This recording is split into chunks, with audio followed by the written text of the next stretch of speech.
Pagi, perkenalkan nama saya Armando Marwan Tigeding, NPM 23030017. Jadi di sini saya akan menjelaskan apa itu PBL dalam pembelajaran. Jadi pembelajaran berbasis masalah atau problem based learning, membangun kemandirian dan keterampilan berbasis kritis siswa. Latar belakang, apa itu pembelajaran berbasis masalah? Pembelajaran berbasis masalah adalah model pembelajaran yang menjadikan masalah nyata sebagai pemicu proses belajar. Siswa tidak langsung diberi materi atau solusi, melainkan didorong untuk menyelidiki, menganalisis, dan menemukan sendiri pemecahan masalah tersebut melalui kerja kelompok, diskusi, serta eksplorasi berbagai sumber. Dengan pendekatan ini, siswa menjadi subjek aktif dalam belajar, sementara guru berperan sebagai fasilitator proses pembelajaran. Rumusan masalah, beberapa ciri khas PBL antara lain. Yang pertama yaitu permasalahan dunia nyata digunakan sebagai dasar kegiatan belajar. Yang kedua, belajar bersifat kolaboratif, siswa bekerja dalam kelompok. Yang ketiga, pembelajaran mandiri, siswa mencari informasi dari berbagai sumber. Yang ketiga adalah yang keempat, guru berperan sebagai pembimbing, bukan pengajar utama. Yang berikutnya, hasil belajar menekankan pada proses berpikir dan pemecahan masalah, bukan sekedar jawaban benar atau salah. Tujuannya yaitu dari penerapan model ini antara lain, yang pertama adalah pengembangan kemampuan siswa dalam berpikir kritis, logis, dan reflektif. Yang berikutnya mendorong keterlibatan aktif siswa dalam proses belajar pengajaran, melatih kemampuan bekerja sama, berkomunikasi, dan bernegosiasi. Dan yang terakhir adalah membentuk karakter pembelajaran sepanjang hayat yang mandiri dan bertanggung jawab. Langkah-langkah sistematis dari PBL ini yaitu orientasi pada masalah. Siswa dikenalkan pada situasi masalah nyata yang kompleks. Yang kedua, pengumpulan informasi. Siswa mengumpulkan data dari berbagai sumber untuk memahami masalah. Dan yang ketiga adalah analisis masalah dan identifikasi permasalahan utama. Siswa berdiskusi untuk memahami akar masalah dan dampaknya. Dan yang keempat adalah pengembangan solusi dan ide pemecahan. Siswa merumuskan beberapa alternatif solusi dan berdiskusi. Yang kelima, penyajian hasil. Siswa mempresentasikan solusi dan berbagai bentuk, presentasi, simulasi, poster, dan sebagainya. Yang keenam adalah refleksi dan evaluasi. Guru dan siswa mengevaluasi proses dan hasil pembelajaran. Peran guru dan siswa dalam PBL ini yaitu kalau guru menyusun skenario masalah yang menantang, memandu diskusi tanpa memberikan jawaban langsung, mengelola dinamika kelompok agar tetap fokus, menilai proses kerjasama dan produk siswa. Peran siswa menjelajah informasi dari berbagai sumber, berperan aktif dan kelompok, menyampaikan ide dan solusi, bertanggung jawab atas proses belajar sendiri. Contoh implementasi PBL di kelas. Contoh temanya olahraga dan bahaya narkoba dalam olahraga SMP atau SMA. Masalahnya banyak remaja aktif berpengaruh narkoba karena tekanan atau lingkungan. Langkah PBL, siswa dibagi menjadi kelompok. Masing-masing kelompok mengaji dampak narkoba, penyebab remaja terjerumus, dan strategi pencegahan melalui olahraga. Kelompok menyusun solusi dalam bentuk kampanye digital, poster atau drama, presentasi di depan kelas, dan diskusi antar kelompok. Kelebihan dan kekurangan PBL ini yaitu kelebihannya meningkatkan rasa ingin tahu dan kreativitas siswa, mengembangkan keterampilan komunikasi dan kerja tim, pembelajaran lebih bermakna karena berbasis konteks nyata, pembentukan kebiasaan berpikir kritis dan reflektif. Kekurangannya memerlukan waktu lebih banyak, membutuhkan kemampuan guru dalam mendesain masalah yang tepat. Tidak semua siswa aktif secara merata, butuh dukungan sarana dan sumber belajar yang memadai. Jadi kesimpulan yang saya dapat, pembelajaran berbasis masalah merupakan pendekatan yang efektif untuk mendorong siswa berpikir aktif, bertanggung jawab, dan mampu menghadapi masalah nyata. Dan yang berikutnya, dalam era kurikulum merdeka dan pendidikan abad ke-21, PBL sangat relevan karena menanamkan keterampilan berpikir tingkat tinggi atau HOTS dan berkolaborasi, meski memiliki tantangan, PBL mampu menciptakan suasana belajar yang menarik, bermakna, dan menyenangkan jika diterapkan dengan tepat. Baik, sekian dari penjelasan saya tentang PBL. Sekian dan terima kasih. Salam olahraga. Baik anak-anak, selamat pagi semua. Jadi hari ini kita tidak belajar ya. Hari ini kita berdiskusi, yang dimana kita akan belajar seperti biasa, menjalankan simulasi pembelajaran berbasis masalah atau PBL. Jadi temanya sangat penting dan dekat dengan kehidupan kalian, yaitu olahraga dan bahaya narkoba terhadap kesehatan fisik. Jadi karena kalian semua sedang bertumbuh dan harus menjaga tubuh sehat, jadi hari ini kalian dibagi menjadi kelompok. Bapak mau kalian dibagi menjadi dua kelompok 4 orang. Jadi saya mau bapak kalian hitung 1 sampai 2. Itu menurut 1, 2 1, 2 3 1, 1. Baik, kelompok 1 sini, kelompok 2 yang ini ya. Jadi bapak mau kalian berdiskusi, yang dimana kelompok pertama itu menganalisis narkoba terhadap performa olahraga. Masalah pokok mengapa penggunaan narkoba mengalami penurunan performa olahraga.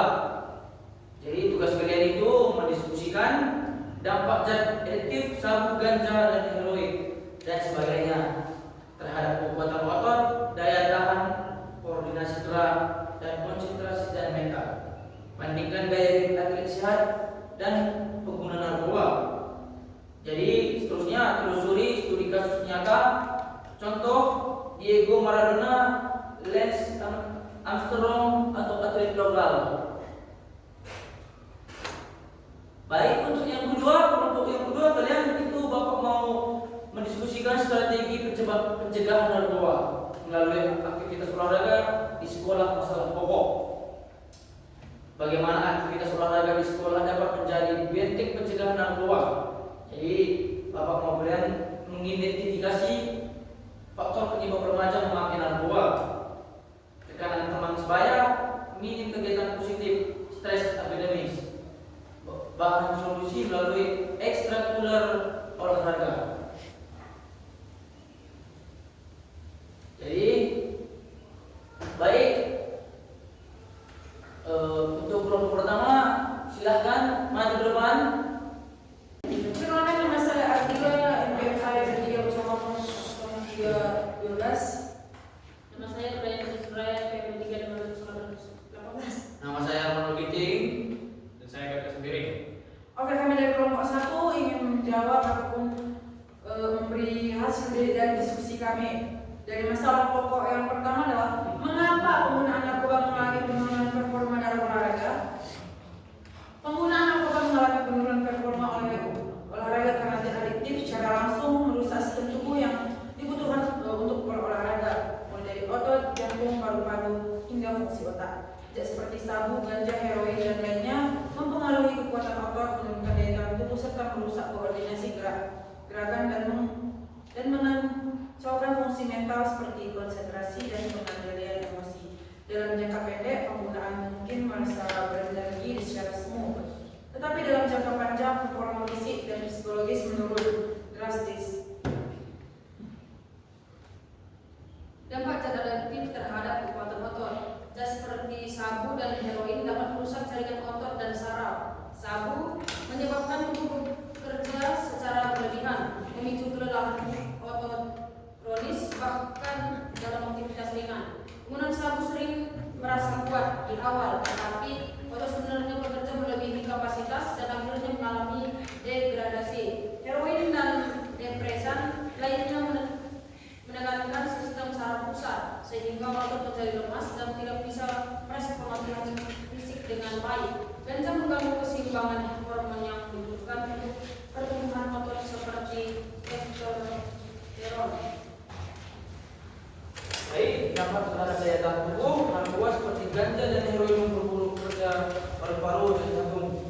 selalu tidak mampu menjaga oksigen secara optimal yang menyebabkan tubuh cepat lelah. Jantung pengguna narkoba pun rentan mengalami aritmia dan gangguan detak jantung sehingga daya tahan tubuh sangat rendah. Dalam olahraga, daya tahan sangat penting untuk mempertahankan performa dan durasi lama.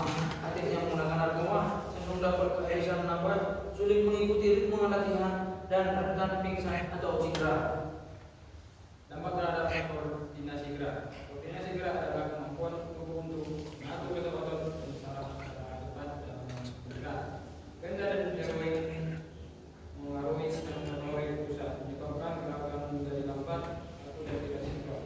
Penggunaan sabu dan jangka panjang dan mengalami tremor atau putaran tubuh tidak terkendali. Hilang keseimbangan serta kesulitan dalam mengembalikan arah ritme gerakan. Semua ini membuat penggunaan narkoba sangat tidak cocok untuk olahraga, terutama yang berorganisasi seperti berbasket atau dapat terhadap konsentrasi mental. Zat aktif sangat berusaha di sistem otak, sabu dan kokain. Otak sudah sangat cepat tidak alami, menimbulkan kecemasan, insomnia dan delusi. Heroin dan menurunkan fungsi kognitif, membuat penggunaan sulit fokus, berubah tidak mengambil keputusan dengan cepat. Dalam olahraga, konsentrasi dan mental sangat penting, terutama dalam menghadapi tekanan saat bertanding. Atlet yang menggunakan narkoba seringkali mengalami depresi, motivasi, dan bahkan menjadi agresif atau apatis di lapangan. Sekian presentasi kami dari kelompok 1. Terima kasih. Terima kasih. Terima kasih. Ya, terima kasih. Untuk yang kelompok kedua, silakan masuk ke depan. Ya, di sini kami dari kelompok 2 akan mempresentasikan hasil diskusi kami. Masalah pokok, bagaimana aktivitas olahraga di sekolah dapat menjadi benteng pencegahan narkoba. Olahraga di sekolah bukan hanya kegiatan fisik semata, tapi juga sarana pembangunan karakter dan pembentukan pola hidup sehat. Dalam konteks pencegahan narkoba, olahraga berfungsi sebagai kegiatan positif yang mencegah remaja terjerumus dalam lingkungan negatif. Aktivitas ini mengisi waktu luang, menyalurkan energi, membentuk disiplin, mempererat pergaulan sehat, dan meningkatkan harga diri. Dengan berolahraga, siswa tidak hanya menjadi bugar, tetapi juga punya alasan untuk menjauhi narkoba. Faktor penyebab remaja menggunakan narkoba. 1. Tekanan teman sebaya. Remaja berada pada tahap perkembangan sosial yang sangat dipengaruhi oleh lingkungan pertemanan. Banyak kasus penyalahgunaan narkoba bermula dari ajakan teman sebaya siswa yang tidak percaya diri atau ingin diakui dalam kelompok antara mencoba narkoba hanya karena ingin diterima tanpa kegiatan yang positif. Tekanan ini sulit dilawan. 2. Hidup kegiatan positif. Ketika siswa memiliki banyak waktu luang tanpa pimpinan positif, mereka lebih mudah merasa bosan mencari hiburan yang salah. Lingkungan yang tidak menyediakan kegiatan sehat seperti olahraga membuat remaja lebih rentan terhadap ajakan menggunakan zat adiktif. 3. Stres akademik. Tuntunan nilai, beban ujian dan tekanan dari orang tua bisa membuat siswa merasa tertekan secara mental. Jika stres ini tidak disalurkan dengan cara yang sehat, seperti lewat olahraga, maka pelarian ke narkoba bisa dianggap sebagai jalan keluar jangka pendek yang berbahaya. Contoh program sekolah satu siswa olahraga, tujuannya yaitu setiap siswa wajib terlibat minimal dalam satu kegiatan olahraga ekstrakurikuler, mengisi waktu luang dengan kegiatan sehat dan terstruktur, meningkatkan semangat produktivitas dan disiplin siswa.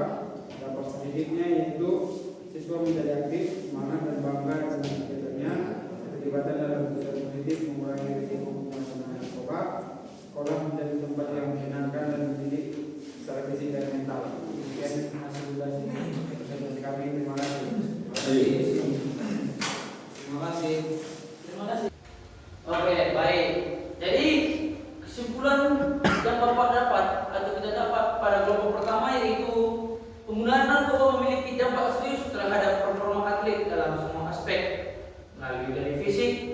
manfaat psikologis. Olahraga menuntut tubuh dan pikiran yang optimal. Dan narkoba adalah musuh utama bagi keduanya. Remaja dan atlet muda harus disadarkan oleh narkoba. Bukan hanya merusak kesehatan, tetapi juga menutup masa depan dan mimpi mereka. Tetapi juga oleh karena itu, gaya hidup sehat dan menjauhi narkoba adalah fondasi utama dalam membangun karir atlet yang sukses dan bermakna. Jadi itu yang kesimpulan dari kelompok 2, aktivitas olahraga di sekolah memiliki peran strategis dalam mencegah penyalahgunaan narkoba dengan mengidentifikasi faktor penyebab seperti tekanan pergaulan, kurangnya kegiatan positif, dan stres akademik. Kita bisa merancang solusi nyata melalui program olahraga yang menarik dan mendidik. Ekstrakurikuler olahraga bukan hanya mencegah narkoba, tetapi juga membentuk generasi muda yang sehat, tangguh, dan berkarakter. Sekolah perlu menjadikan olahraga sebagai budaya, bukan sekedar kegiatan tambahan. Baik anak-anak, setelah menyaksikan presentasi masing-masing kelompok kalian, kita bisa menarik beberapa kesimpulan penting dari kegiatan hari ini. Pertama, narkoba bukan hanya untuk merusak kesehatan fisik, tetapi juga menghancurkan mental, karir, dan masa depan kalian kalau sudah memegang narkoba. Jadi termasuk para atlet juga dan belajar seperti kalian.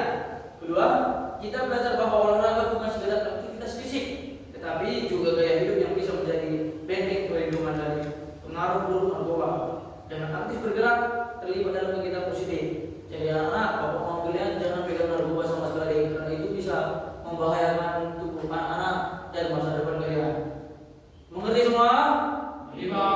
Baik, terima kasih. Sekian dari mata pelajaran hari ini. Kita lanjut minggu depan. Terima kasih.